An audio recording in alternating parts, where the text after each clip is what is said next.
अभी recently UK में एक मैसिव प्रोटेस्ट देखा गया इमिग्रेशन के खिलाफ। कहा जाता है कि तकरीबन 3 लाख के करीब लोग लंदन की स्ट्रीट में जमा हुए, लेकिन कुछ इंडिपेंडेंट मीडिया के अकॉर्डिंग सिर्फ 1.5 लाख लोग ही गैदर हुए थे। अब ये प्रोटेस्ट शुरू तो इमिग्रेशन के खिलाफ हुआ था, लेकिन कब ये इस्लामोफोबिया में बदल गया ये किसी को भी नहीं पता। इस प्रोटेस्ट के कमेंटेटर्स ने इस्लाम के खिलाफ स्टेटमेंट देना शुरू कर दिए। Ban mosques, ban temples, ban shrines, and Islam is the most dangerous thing for our society ever. अब इस प्रोटेस्ट को जो बंदा लीड कर रहा था उसके बारे में हमारा जानना बहुत जरूरी है। उस बंदे का नाम है टॉमी रॉबिन्सन। आप उसे एक फार राइट एक्टिविस्ट भी कह सकते हैं। इस बंदे ने एक ऑर्गेनाइजेशन बनाई थी, उस ऑर्गेनाइजेशन का नाम था इंग्लिश डिफेंस लीग। अब ये ऑर्गेनाइजेशन इमिग्रेशन के खिलाफ तो नहीं बल्कि इस्लामोफोबिया के खिलाफ बनाई गई थी। इस ऑर्गेनाइजेशन का मानना था कि जगह जगह इस्लाम नहीं होना चाहिए, मस्जिदें नहीं होनी चाहिए, लीडरशिप के अंदर मुस्लिम्स नहीं होना चाहिए, यूके की पार्लियामेंट में मुस्लिम कैंडिडेट नहीं होने चाहिए। ये बंदा कहता तो अपने आप को एक जर्नलिस्ट या एक्टिविस्ट है, लेकिन मल्टीपल टाइम्स कन्विक्टेड है इंग्लैंड की जेल में। ये बंदा जेल जा चुका है, मल्टीपल टाइम्स अपनी सजा काट चुका है,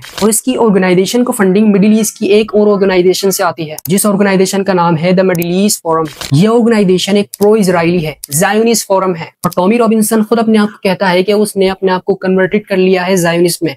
अब वो एक ज़ायोनिस्ट है। टॉमी रॉबिन्सन इंग्लैंड में रहने वाले यहूदियों के खिलाफ नहीं है, किसी और दूसरे रिलीजन के खिलाफ नहीं है। ये बंदा सिर्फ इस्लाम के खिलाफ है। आप क्या इसको इमिग्रेशन के खिलाफ तहरीक कहेंगे या फिर इस्लामोफोबिया के खिलाफ?